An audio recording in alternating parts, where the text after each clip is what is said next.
Shalom everyone, we're back, finally. This is Yoel for Tzor Lamikra, and I'm very glad to be back in recording these shows. I had to take a bit of a break. I was done with another year of university, so I was basically tired, unfortunately. And this is also a great time to go back to the recordings because we're basically starting a new Torah cycle. And I'm actually very excited about doing the Book of Genesis because I've actually taken a course about the Book of Genesis, which was very, very, very interesting. And, you know, there's a lot of questions that people ask about the Book of Genesis, some of the stories, especially the early stories of mankind. I keep on seeing specific questions that people raise. And you know, I understand the questions. I mean, I think that everyone asked those questions throughout the centuries. I don't think there's anything new about these questions. And people have been trying to answer them all the time. And we've reached a point where a lot of people say, well, these stories really are more to represent an idea than actual fact. And I don't necessarily agree with this opinion, but I understand the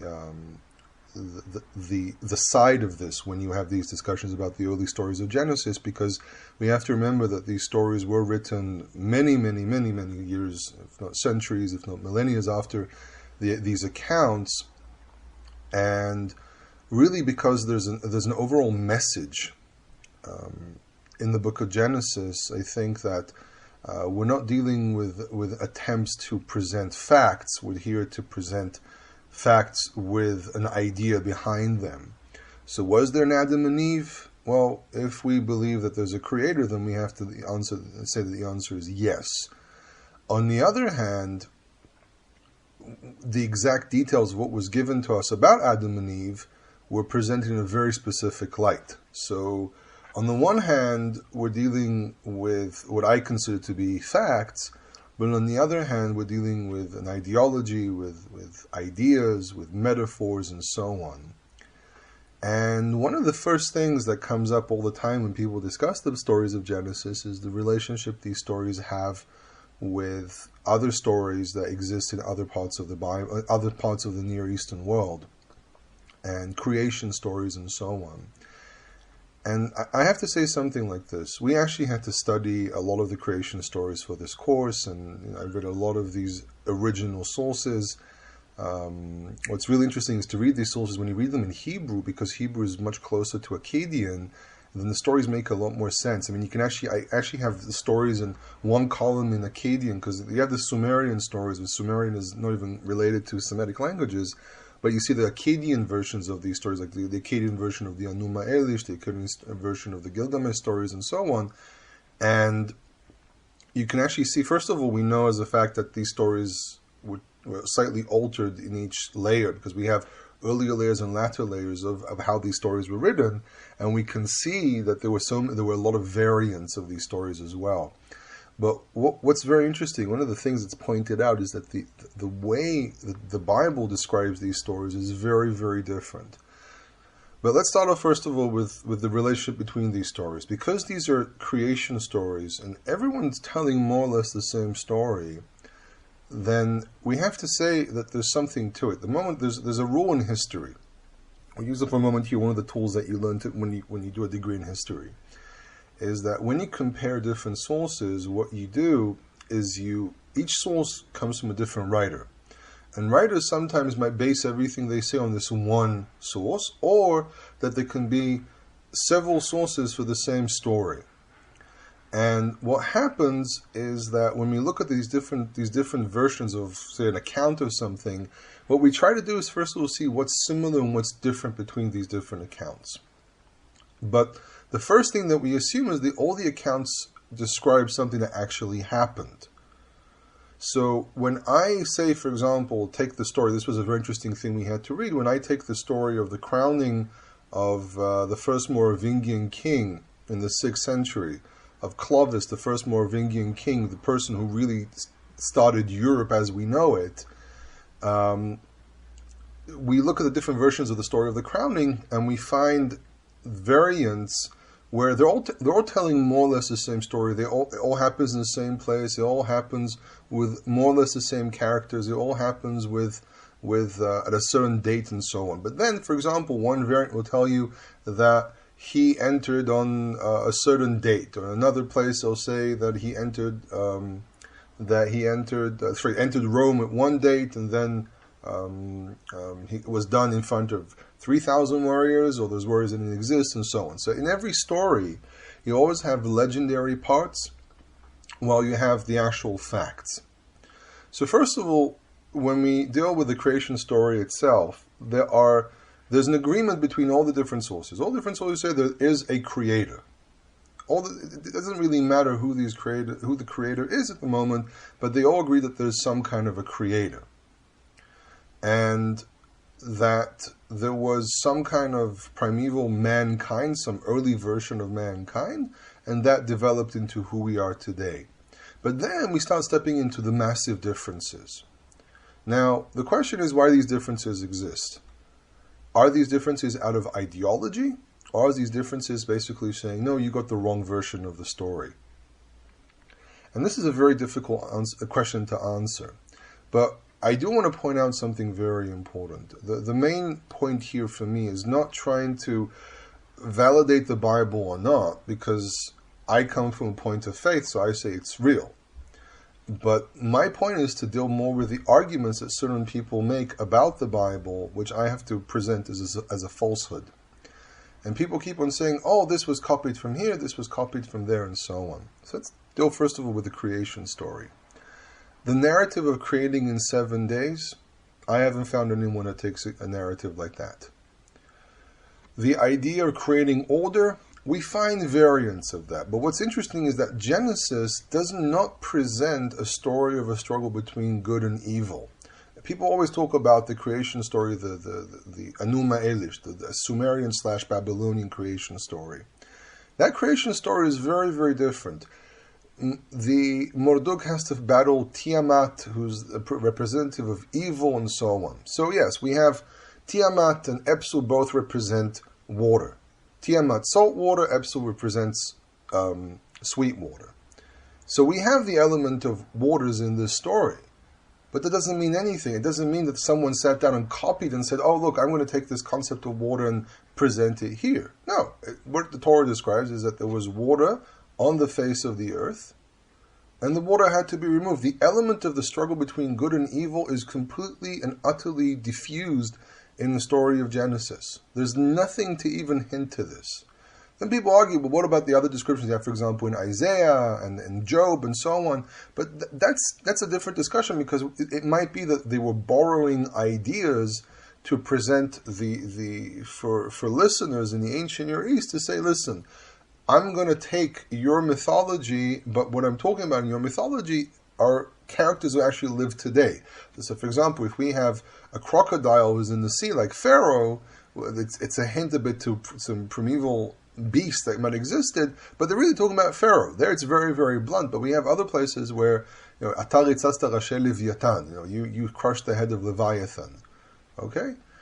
That can also, again, be a metaphor to something else. And this is the thing. People like taking up the anti-Bible ideas instead of saying, well, there are other opinions here as well. There are other ways of reading this. This is a commonality that I keep on seeing when people use biases. When you have a bias, obviously you're going to say, well, I want to read this one and not that one. And the other thing that drives me crazy with people is this weakness. You take, for example, the Jewish people who write books, and they're trying to go in mainstream biblical studies, but they never challenge themselves to say, oh, wait, maybe there's something wrong in the way it's presented. Yechezkel Koifman, for example, did the same. He did this. He challenged the way the scientific, quote unquote, world deals with the subject of biblical studies, because he said, you're trying to continue the heritage of people like Wellhausen, where we know as a fact that he had agendas. And the more we discover, and the more we look into the history and find things outside of this little world that Wellhausen created, we discover the Bible is actually very accurate on a lot of accounts. It just depends on how you read things, how you look at things. It really depends on your mindset, because you can see something can sit in front of your eyes and you completely ignore it because you're trying to look at something else. And this is the nature of mankind. And I think the stories of Genesis are trying to tell us this, that we as mankind are very susceptible to ideas instead of allowing truth to just sit there and just be truth. Everything has to be reversed in the world that we deal with today. Everything is changed. Everything is not what we think it is. And I'm really getting fed up of this new reading in something or this new idea. In the ancient world, people just did, and that was it. Everything was in a cycle. Everything was structured. And there were not too many discussions about what does a verse mean, because they just knew what it meant. They just did they did what it said, and that was it. But going back to the story of Genesis, so we have that element. So the element of the struggle between good and evil doesn't exist in the story. God is presented as an absolute power, as the one who controls everything, with no one debating him. The only character that appears as an adversary to God, as the one who defies the word of God, is man. Man is presented as a creation of God, but he is also the one that rebels against God. It's a very different way of looking at it. Then the reason for creation. Why was man created? Why was nature created, and so on? In the Enuma Elish, the man is created, and the reality of man is created to serve the gods. To serve the gods. The gods kind of got tired, and they wanted someone to serve them, someone who do everything for them. And that's, by the way, where the sacrificial system in pagan religions came from. You're actually feeding the gods. The gods need you. Here it's different. God is presented as an absolute power, as omnipotent. That there's nothing that stands against him. There's nothing that he actually needs. Which raised the question that many people asked. So, and again, this is a question people asked during the Hellenistic and the Roman period, which opened up a lot of people to Judaism, a lot of people to the Bible, and enabled Christianity to spread as well. They said, oh, God is good. God in his nature is good. He decided that he wanted something in the universe that he can spread this goodness to. Now, we have to remember what happens in the book of Job. In Job, God says to Job that he has no ability to understand God. I'm not presuming here that I understand God. I'm not presuming here that I know exactly what God wants in the sense of his personal. We know what he wants from the sense of what he gave us as a Torah. But beyond that, we stumbled with a difficulty of exactly who, what, where, and how on the level of the nature of God. But we can see a few things. And it seems to be that God decided that he wanted something else besides him that he can spread his goodness to. And that brought a lot of people into Torah, into Judaism, and also into Christianity. It helped change the reality of religion in general, where there's always good and bad, gods are always petty and cruel. And this, by the way, this is what brought I can't remember if it was Justin Martyr or was it Marcion. I can't remember who was the one that argued that there are two gods. But some very early Christian writers insisted on these ideas because they weren't yet able to absorb the idea of absolute goodness with no challenge. This is why, by the way, why Christianity had to create a devil. This is why the devil was such a prominent element in a lot of Christian circles, because still we're still looking at a reality of people that have difficulty releasing themselves from this dichotomy of everything has to be in a balance of good and evil. Everything has to have a good side and a bad side. The book of Genesis says the exact opposite. Everything is the creation of God. It is the decision of those inside the creation if they want to be good or bad. But at the end of the day, God is the absolute power over everything. Adam and Eve sinned, the snake caused them to sin, everyone was punished. No one was given any ability to object to God. And it wasn't done through a struggle. God said, he decreed it to happen, and it happened. So there's a difference here in the way, the balance of good and evil and so on in the mindset of the book of Genesis. And I think the rest of the Bible agrees with this. Now, in the Enuma Elish, man is created to serve the gods, And man is also destroyed because he made noise to the gods. So the gods are described as petty and cruel and very selfish and so on. Now, also the book of Genesis, the first chapter of Genesis, is strongly focused on the idea of the Sabbath. Everything builds up in this cycle of 6 to 7, which is a classic cycle of 7, something builds up into 7 being this absolute number, a number of completion. But everything also builds up in this ideology of the Sabbath. Everything leads into the Sabbath. It leads into the Sabbath, and it leads into man being the pinnacle of creation. Man is not presented as this low creature who's there to be the subjugated being of the gods. Man is the pinnacle of creation. Man is created in the image of God. And therefore man is, I don't know exactly how to describe it, but the God on earth, I'm going to say. This is with gigantic quote unquotes. But the whole idea is that man is presented as being in the image of God. Man is presented as the pinnacle of creation. But man is also created before the Sabbath. The Sabbath being that element that brings all of creation to the realization that there is a creator. And it kind of reminds me of the verse of Ish imo v'aviv tirav ve'et shabtatai tishmoru. Every man should fear his father and mother. No, Ish imo. Every person must fear his mother and father, but you also have to respect my Sabbaths. That there's this balance in the universe where mankind is the pinnacle, and mankind should treat creation and obviously one another with love and favor, being created in the image of God.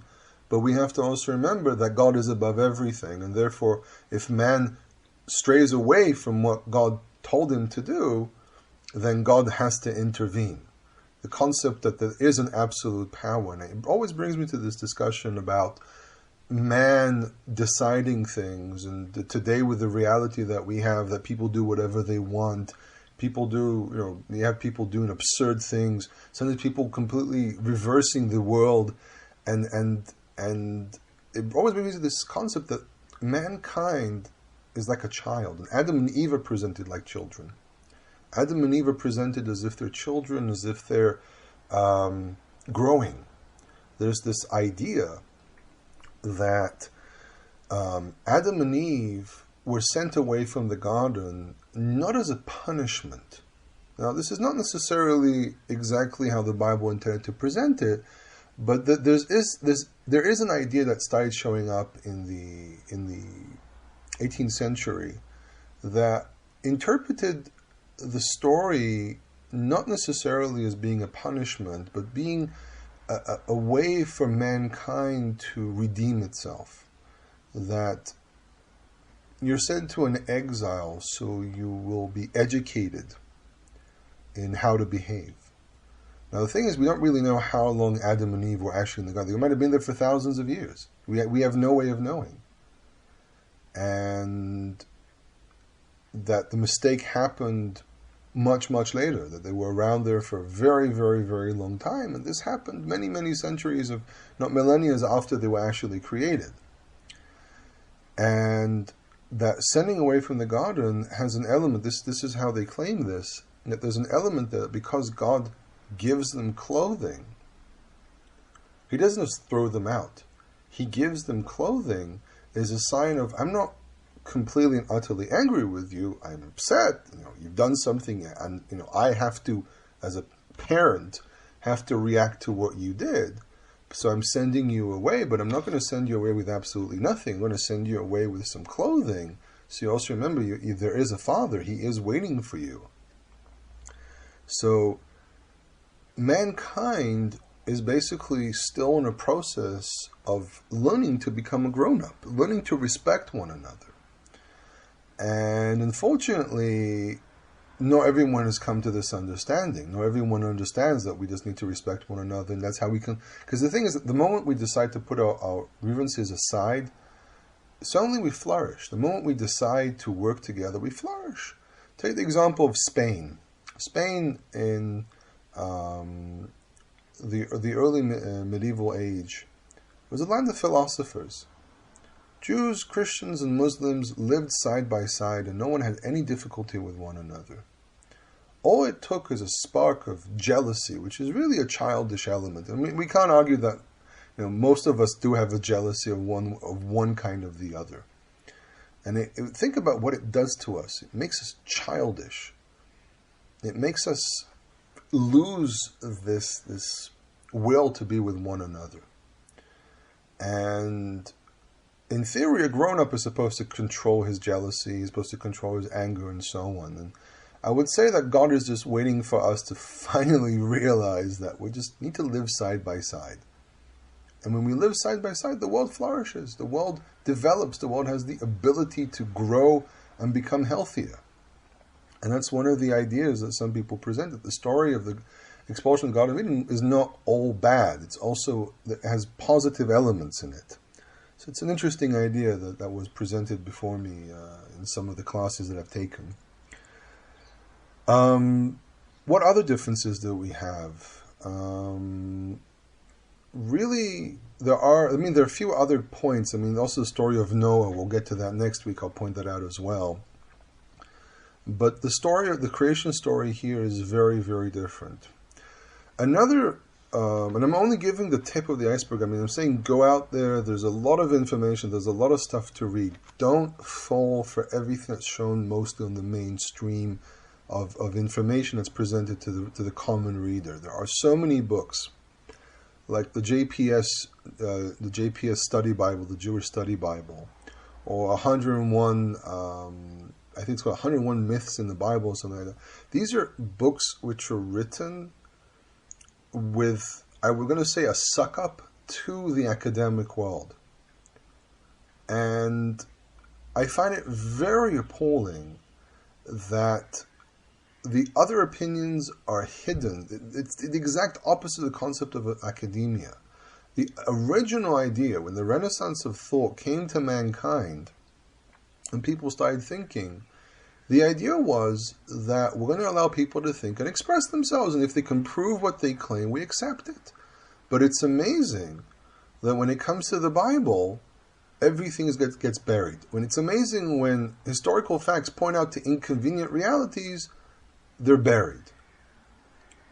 And it's very, very difficult to as an academic, it's very difficult to be vocal about why the Bible has truths in it and why the Bible is real and why the God of Israel does exist. It's because for them, first of all, they're based on secular ideas. They're based on sometimes anti-religious ideas, and it's also anti-Semitism.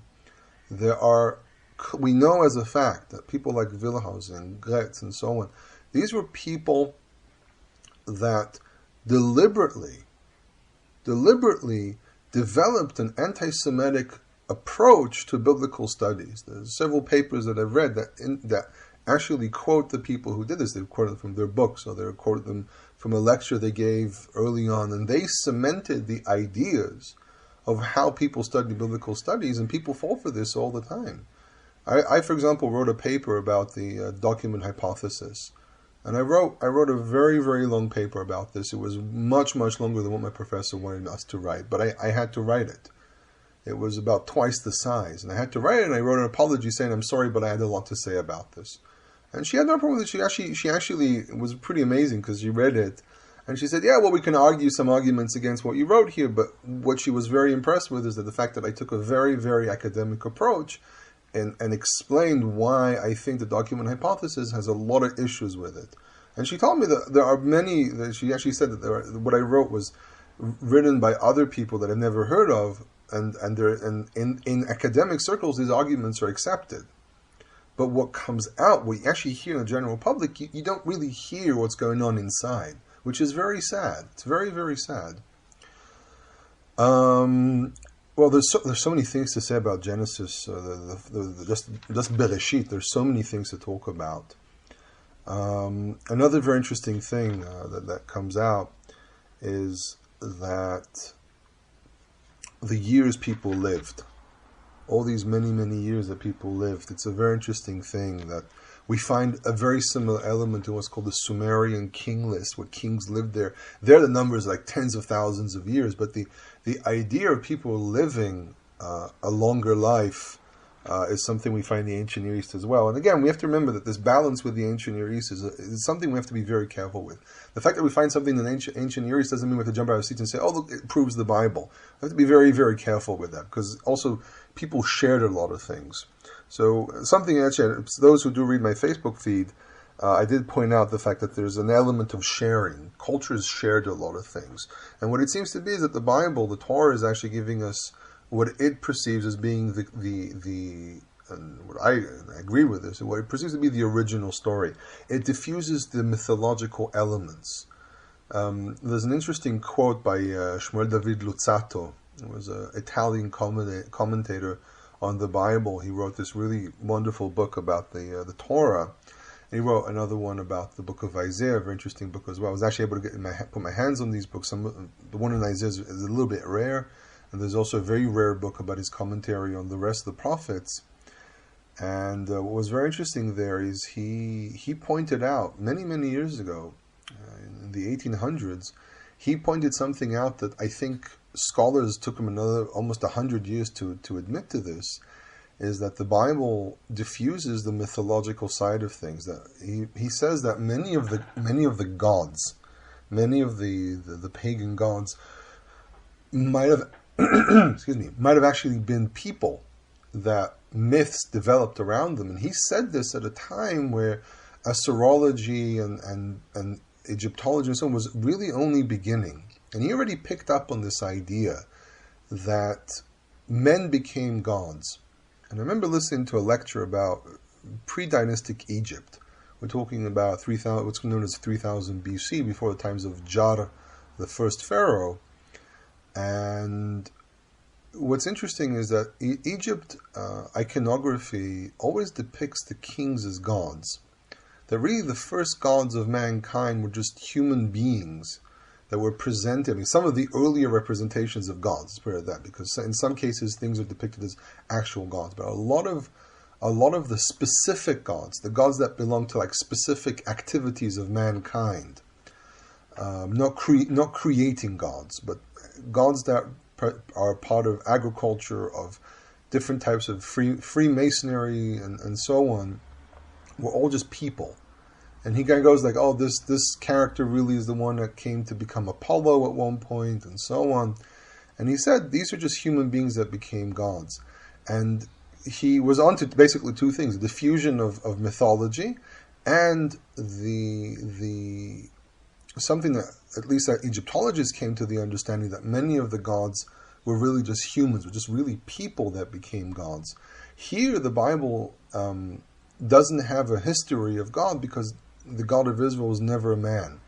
He was not a manifestation of a person. This is an absolute power that exists. Now, again, the discussion of theology and proving religion and so on, it's not something I'm going to be doing here, because it's something that, if we start going into that, then we have to start talking about so many fields that I don't really have much understanding in, like physics and biology and so on. And also, by the way, in the field of physics, I mean, there are some things that I've read throughout the years that actually indicate sudden creation. There was I mentioned him before, Immanuel Velikovsky, who had a degree in physics. He had like six PhDs or something. That's what I remember. And he pointed out to a lot of things in science already back in the 1960s. He pointed out to a lot of things that indicated that the reality is very, very different. And now physicists are starting to realize this as well. But again, this is not my field. I can't really claim that I know something about it. Okay, so that's some notes about the elements of the book of Genesis. I do want to talk about one last thing. Okay, it's the subject of vegetarianism. And by the way, I know that what I've said here is very general, and this is what I do. I give you general ideas to start thinking. I'm not here to tell people what to think. I'm here to, at the moment at least, what I'm doing these days is I'm trying to roll certain balls, because I know that people are a lot of the people that I work with, a lot of people that I come in contact with, a lot of people that read what I write are dealing with very similar ideas. And I'm saying, remember that the first thing you need to know is how to approach information. You can have piles and piles of information in your head and have absolutely nothing to do with it. You have no idea how to work with it. I've met people like that. Oh, I read this, I read that. And then you start asking about implementing the information, they kind of stumble. No, not everyone. I've met a lot of people who are brilliant. They read a lot and everything, and they came to their own conclusions. And again, we're just people. But I know that a lot of people, from emails that I receive and messages that I get on Facebook and so on, I know that people are reading certain books and they say, so what do I do with this? And they get really confused because they're approaching information without knowing how to approach the information. So just realize that the fact that there's a similarity doesn't mean it's exactly the same. There's always going to be discrepancy, and when you look closely, you see a discrepancy. Why do things have similarities is already a different discussion. A discussion that, by the way, even Bible scholars can't really give you an absolute answer. They'll say, oh, someone copied from someone. But that's not necessarily the answer. It can also be that this was general knowledge. Like a friend of mine posted and said, this happened with all of mankind. So all of mankind would have a variant of this story because it was passed down to everyone. So he has a variant, and he has a variant, and he has a variant. What it shows is that everyone had an historical memory of something. It didn't spread out anyway. You can't claim that the Sumerian story is the origins of it, because even the Sumerian story has variants. There were several writers that wrote at the same time, and each one of them told the story differently, or slightly differently from one another. We've never discovered the first writing. There's no such thing. It does not exist, and therefore removes the entire idea that there's this original source. Besides the fact that most of these were actually probably told originally in an oral tradition, which means that it was passed down through a lot of different people. So there's a complexity here that I keep on telling people who say, oh, it's copied from me. I said, you don't really understand how these things work. You don't understand ancient literature. It's not like we have, for example, Agatha Christie or something, and she's the origin of a certain story, and someone wrote a variant of it. This is a very, very different world. As I say, stop trying to read the Bible in the eyes of modern-day man. It's a very, very different world. We've gone through so many changes, it's not the same. But going to the subject of vegetarianism, this is the last thing I'm going to talk about today. Vegetarianism. So, is vegetarianism something that the Bible says we're supposed to do? I've met a lot of people who are vegetarians or even vegans who try to use, for example, the stories of Genesis and so on, and trying to claim that because Adam and Eve were vegetarian, presumably were vegetarian if not vegan, therefore we all must be vegetarian and vegan and so on. So there was an interesting article written about the book of Genesis called Utopia. And the article basically goes over the idea that the story of Genesis, especially the beginning story with Adam and Eve, is a utopia. We don't live in that reality at the moment. It's not the same. To try to live by ideals is a wonderful thing. I actually think it's very sad that many of us don't have ideals. Many people just go through life without ideals, and that's basically what's created this massive mess that we have today in our world, that people are willing to accept the idea, for example, of treason as being something acceptable. That when you have someone who commits treason against his own people, that you don't punish them, they're right. There are a lot of weird things which are going on in our world, and people claim that, for example, loyalty to your country is now an idiotic idea. But again, we're all mankind, I agree, but not all mankind agrees with your idea, and therefore by doing that you're making yourself susceptible. Yeah, you know which word I mean. As anyone who listens to these recordings knows that some words I mess up. Susceptible to the dangers of those who don't share your ideas. It's very nice to sit around a campfire and yell out "Kumbaya," but at the end of the day, not everyone is like you. So there's a utopia here. Now, I'm not against vegetarianism or veganism. I'm actually, I understand why people do this. But to try to claim that the Bible or Torah or in Judaism even Halacha says that you're supposed to be a vegetarian or a vegan, I raise a very, very big question or flag about that one. Because first of all, in the book of Leviticus, we have sacrifices that the owners have to eat. Also, we're talking about the Israelite society. Protein was very scarce back then, and people ate protein whenever they could. So I'm very doubtful if people refrained from eating meat and so on. And really, also we have the story of Noah. They're allowed to eat meat. It changes. God changed the decree. Mankind might have been, vegetarian for a very, very long time, or not, because it really the decree to Noah doesn't really prove that everyone was vegetarian. I think that what happened there was that vegetarianism was an ideal, and it's presented that way, that for mankind to live in harmony with the rest of this creation.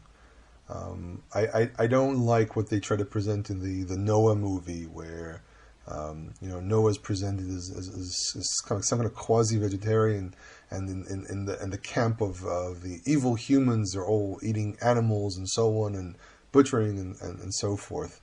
I think that's a wrong representation, but I think that what is presented is that there's an ideal, and the Torah recognizes this ideal cannot exist with every human being. Now, this is why God says you can eat meat. This is why the Torah says we eat meat, because at the end of the day, not everyone can live in an ideal world. People have a nature. So the Torah, in its way, the way it presents things, tries to create a balance, and you can see in a lot of different places that you want to eat meat, this is the way you're going to eat meat. You want to have sexual relations, this is the way it's done. Instead of working against human nature, it's finding ways to work with human nature. And I think the early stories of mankind, which is the story of Adam and Eve, the story of the flood, show the recognition that mankind is not an idealistic being.